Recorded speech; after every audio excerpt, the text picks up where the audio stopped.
संत श्री आसाराम जी बापू के आश्रम में समर कैंप चल रहा है और यहाँ पर 3-4 साल के जो छोटे बच्चे हैं उनसे लेकर मेरी उम्र तक के बच्चे यहाँ पर समर कैंप में शामिल हुए हैं। तो दोस्तों यहाँ पे आके मुझे बहुत अच्छा लग रहा है। पूज्य संत श्री आसाराम जी बापू द्वारा जो 8 तारीख से लेकर 14 मई तक जो शिविर का आयोजन किया गया था, ग्रीष्मकालीन शिविर का, उसका मैं विद्यार्थी रहा हूँ। मैं जब 3-4 साल की थी तभी से मैं बाल संस्कार जाना चालू किया है। यहाँ पर हमें ब्रह्म मुहूर्त में उठा दिया जाता है और हम स्नान आदि से निवृत्त हो जाते हैं। उसके बाद हम त्रिकाल संध्या करते हैं। हमें सुबह योगासन प्राणायाम आदि कराए जाते हैं जिससे हमारा शरीर स्वस्थ रहे। टंक विद्या श्री गोरखनाथ जी का बताया हुआ प्रयोग है। इससे मन एकाग्र होता है, हमारी शारीरिक, मानसिक और बौद्धिक उन्नति होती है और मन धीरे धीरे एकाग्र होने लगता है। अब सभी अनुलोम विलोम प्राणायाम करेंगे। यहाँ पे प्राणायाम, योगासन और कुछ आदि खेल खिलाए जाते हैं, सब कराए जाते हैं और ऐसा मन नहीं होता कि हम घर पे जाएं। तिलक लगाने वाली उंगली और अंगूठे के सहयोग से आप नथुनों को बंद करेंगे। दाएं नथुने से गहरा श्वास लें, बंद करें और बाहें से छोड़ दें।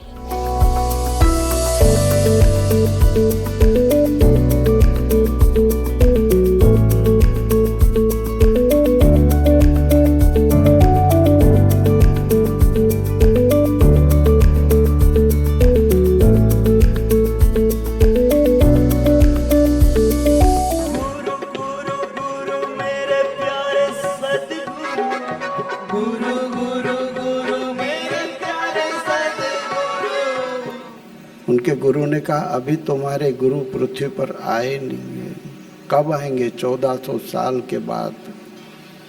चांगदेव जी ने 1400 साल का इंतजार किया संत ज्ञानेश्वर जी के लिए। हमें बताया गया सत्संग में कि उद्यम साहसम धैर्यम बुद्धि शक्ति पराक्रम षडेते यत्र वर्तन्ते तत्र देव सहायकृतम।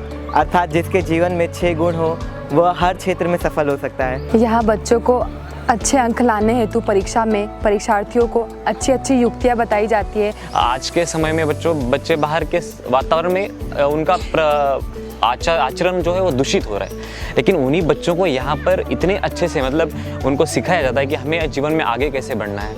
और स्कंद पुराण में कहा है कि जो दूसरे का अन्न इस दिन ग्रहण करता है उसे 1 माह का जो पुण्य है वो उस व्यक्ति को मिल जाता है जिसका अन्न वो ग्रहण करता है। इसीलिए कहा कि अमावस्या के दिन पेड़ पौधों के पत्ते नहीं तोड़ने चाहिए। कई बच्चों की आदत होती है घास के तिनके तोड़ते रहते हैं, चलते चलते पत्ते तोड़ते हैं, तो कभी भी नहीं तोड़ने चाहिए। तो जिस विद्यार्थी ने ये बात सुन करके कि माता पिता भी यदि अनुचित बोले तो पुलिस में जाकर के रिपोर्ट कर देना, उसने अपना विद्यालय बदल लिया। क्योंकि घर में संस्कार मिले थे कि सनातन संस्कृति सिखाती है मातृ देवो भव, पितृ देवो भव, आचार्य देवो भव, अतिथि देवो भव। और माता पिता के आशीर्वाद जिस बच्चे के सिर पे रहते हैं उस बच्चे का ही जीवन उन्नत होता है। तो आप बताएंगे कि ये विद्यार्थी कौन था? सुभाष चंद्र बोस। उत्तर बच्चे ने बिल्कुल सही दिया है।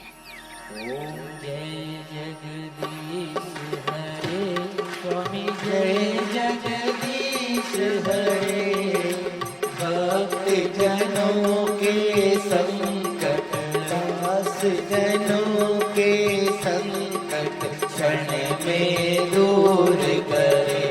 ओम जय जगदीश हरे।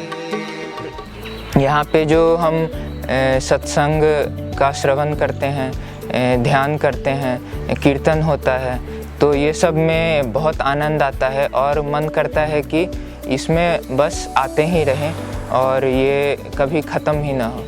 आजकल के पेरेंट्स को ये बात सता रही कि उनका मोबाइल एडिक्शन कैसे छुड़ाया जाए, पर लेकिन यहाँ पर मैंने देखा कि 7 दिन हो गए एक भी बच्चा मोबाइल यूज़ नहीं कर रहा है। सूरज जी को जल चढ़ाते हैं, तुलसी के पत्ते खाते हैं, तो ये चीज़ मुझे बहुत अच्छी लगी और मैं अपने घर पे भी जाके ये चीज़ ज़रूर करूँगी।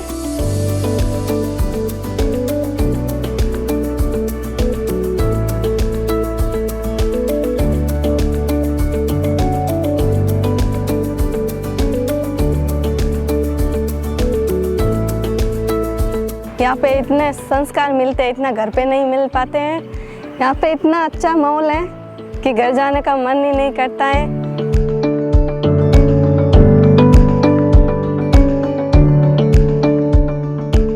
यहाँ का वातावरण बहुत ही पवित्र, शांत और मन को शांति प्रदान करने वाला है।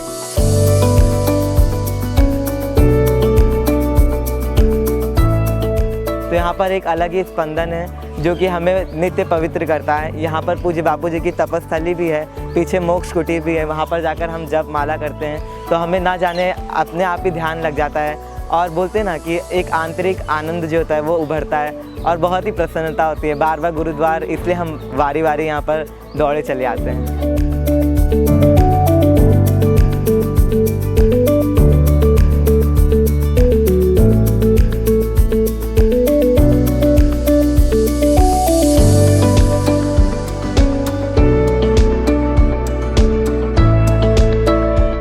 हम यहाँ पर हर साल अनुष्ठान शिविर में आते हैं अहमदाबाद, और यहाँ पे आके एकदम शांति का अनुभव होता है। फिर वापस घर जाने का मन नहीं करता।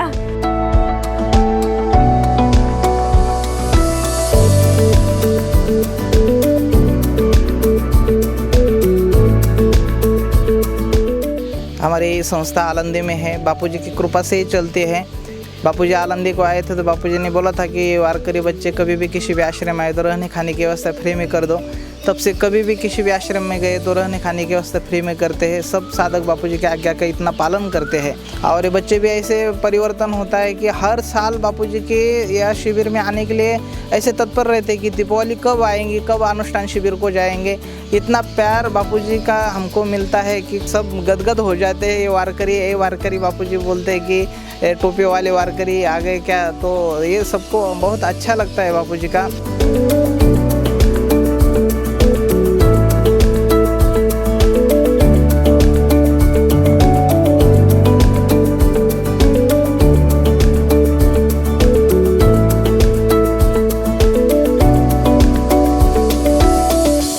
हे बापूजी, हम सभी वारकरी आपको प्रार्थना करते हैं कि अब आप जल्दी बाहर आइए। बापूजी के बच्चे, मेरे सिर पे बापूजी का हाथ है। हरि ओम। यहाँ पे आके मुझे बहुत सी चीज़ें जानने को मिली है, जैसे अपने जीवन का विकास कैसे करें, आध्यात्मिक जीवन और लौकिक जीवन में विकास कैसे किया जाता है। यहाँ पे हमें सुबह उठने से लेकर रात को सोने तक की दिनचर्या बताई जाती है। सात्विक भोजन के बारे में बताया जाता है, ब्रह्मचर्य के बारे में बताया जाता है। हम दर साल इस शिविर में आते हैं और बापूजी भी हमको बहुत सारा प्यार देते हैं। यहाँ का भोजन इतना सात्विक है कि मन में परिवर्तन हो जाता है।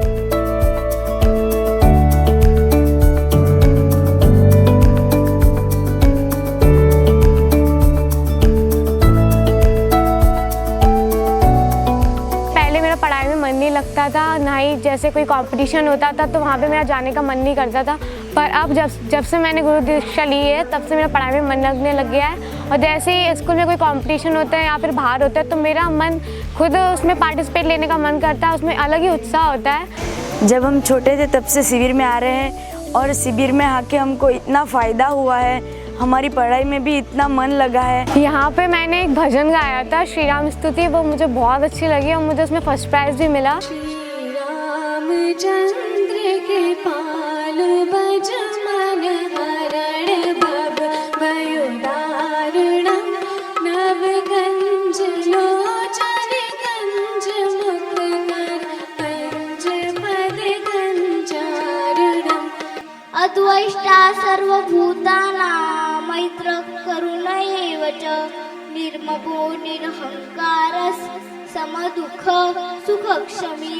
ॐ द्योः शान्तिरन्तरिक्षगुं शान्तिः पृथ्वे शान्तिरापः शान्तिरोषधयः शान्तिः वनस्पतयः शान्तिर्विश्वे देवा शान्तिर्ब्रह्म शान्तिः।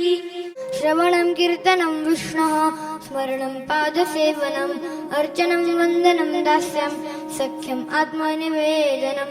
श्रीमद् भागवत पुराण में 9 प्रकार की भक्ति कही गई है।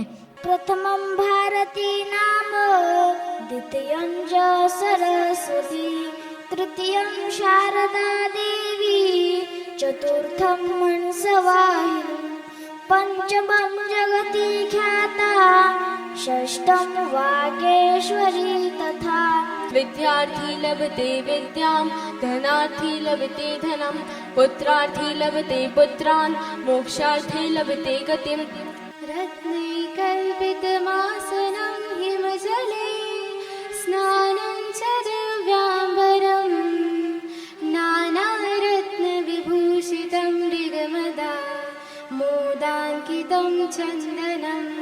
गामा पहलवान, जिसका मूल नाम गुलाम हुसैन था, एक बार उनसे एक पत्रकार ने पूछा कि सर, आपने 1000 से भी अधिक बार कुश्तियां लड़ी है और एक में भी आप असफल नहीं हुए, एक में भी आप हारे नहीं, इसके पीछे का क्या रहस्य है?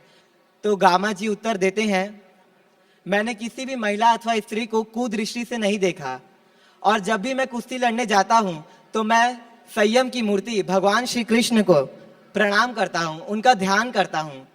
कहने का तात्पर्य यह है कि गामा पहलवान, उसके जीवन में संयम था, ब्रह्मचर्य था और भगवत ध्यान था, जिसके कारण उसे सफलता मिल रही थी। यही उसकी सफलता का रहस्य है। स्वामी राम तीर्थ ने ठीक ही तो कहा है, भारत कोई भूमि का टुकड़ा नहीं है, यह एक जीता जागता राष्ट्र पुरुष है। मैं चाहती हूँ कि यह राष्ट्र पुरुष अब विश्व पुरुष बनकर संपूर्ण विश्व में ऐसा प्रतिष्ठित हो कि पूरी दुनिया दिन दुगनी और रात चौगुनी प्रगति प्रत्येक क्षेत्र में देखकर दांतों तले उंगली दबाएं। सनातन धर्म में हमें सिखाता है कि सब में भगवान ही एक हो। सनातन धर्म में सबका मंगल सबका भला। सनातन धर्म की जय हो। अभी छुट्टियों में हम बोर हो जाते हैं और यहाँ पर आके हम लोग को ज्ञान भी प्राप्त हो रहा है और आनंद भी मिल रहा है। Buy 1 get 1 free.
मुझे बहुत शांति मिलती है बाल संस्कार में आके। यहाँ पे मैं बहुत अच्छी अच्छी चीज़ें सीखता हूँ, जैसे माता पिता के पैर छूना सुबह सुबह। घर से ज़्यादा मुझे इधर ज़्यादा अच्छा लगा।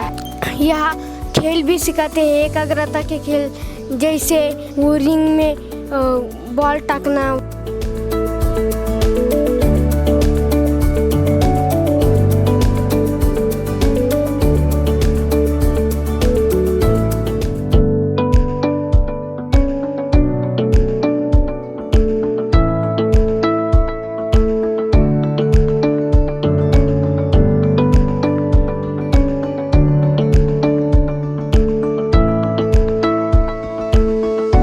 शिविर में तरह तरह के गेम्स खिलाए जाते हैं और यहाँ के गेम्स मुझे बहुत अच्छा लगता है। आप आके देखो।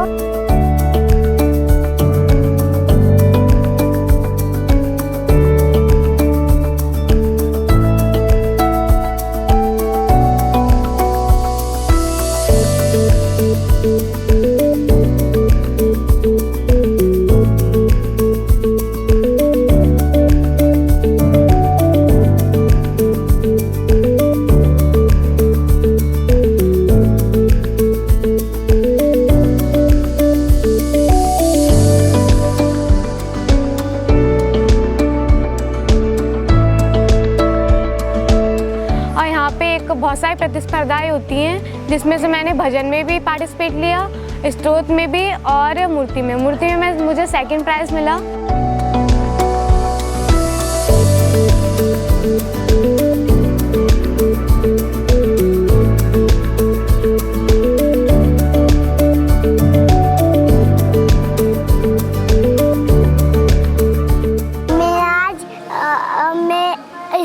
आश्रम में आई हूँ, मुझे बापू जी का बहुत गमता है।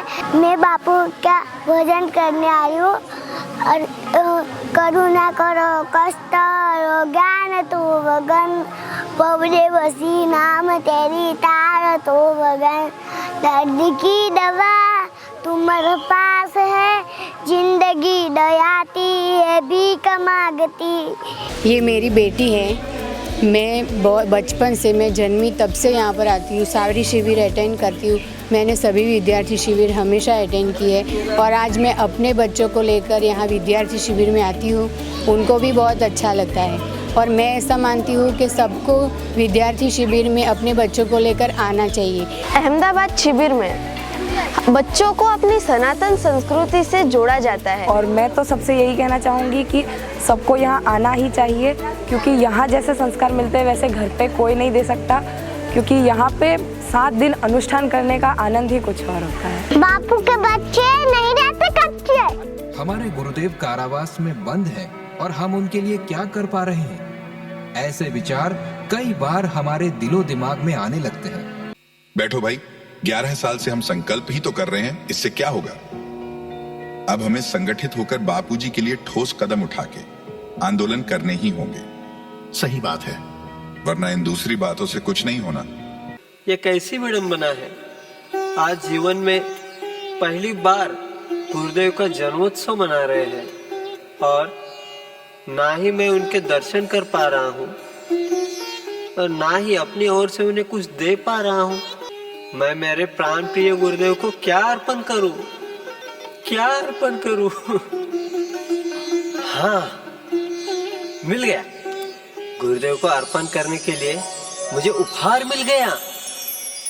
बाबा जी को भी आश्चर्य लगा कि ये क्या देगा। सब सोच रहे थे इसके पास कोई थैला नहीं है, कपड़े फटे हुए हैं, आखिर ये क्या देना चाहता है। हे मेरे प्राण प्यारे, मैं मेरी आयु आपके श्री चरणों में अर्पित करता हूँ, कृपा कर स्वीकार कीजिए। और सदा के लिए सो गया, उसका शरीर छूट गया। देखा, एक शिष्य अपनी संकल्प शक्ति से अपने गुरुदेव के लिए क्या कर सकता है। और भाई, गुरुदेव ने अपने स्वास्थ्य के लिए और बाहर आने के लिए हमको संकल्प और कौन सा जप करना है वह बताया ही हुआ है, तो हम अपने संकल्प में कमी क्यों करें। जब एक शिष्य संकल्प से अपनी पूरी आयु अपने गुरुदेव को दे सकता है, तो क्या हम अपने जीवन का कुछ समय हमारे गुरुदेव के स्वास्थ्य के लिए नहीं दे सकते।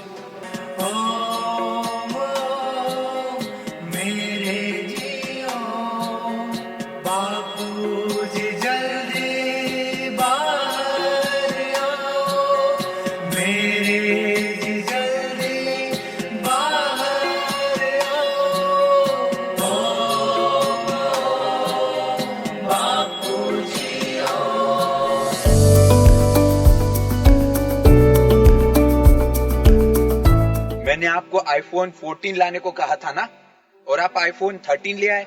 ये फोन देखकर सारे दोस्त मेरा मजाक उड़ाएंगे। बेटा, उतने पैसे नहीं है मेरे पास। आप ही रख दो ये फोन, मुझे नहीं चाहिए। क्या बताऊं शर्मा जी, अनमोल तो बदल रहा है। अभी भी तुम चिंता मत करो, अनमोल को मेरे बेटे अंकित के साथ किसी भी बहाने से विद्यार्थी उज्जवल भविष्य निर्माण शिविर में भेज दो। ये क्या है और कहाँ होती है ये? बधाई हो बधाई, जन्मदिन की बधाई। अंकित, ये सब तुम्हारा प्लान था? तुझे अच्छा नहीं लगा? अच्छा नहीं यार, बहुत अच्छा लगा। अंकित, यू आर ग्रेट। आज तुमने अनमोल को ही नहीं, हमें भी कुछ शिक्षा दे दी कि माता पिता की हमारे जीवन को बनाने में कितनी अहम भूमिका है। आपने मेरे बच्चे को यहाँ भेजकर बिल्कुल सही दिशा दे दी। आपका ये एहसान मैं कैसे चुकाऊंगा? एहसान मेरा नहीं, पूज्य बापूजी का मानो। वो तो साक्षात भगवान है। जेल की यातनाएं सहते हुए भी जन कल्याण में लगे हुए हैं।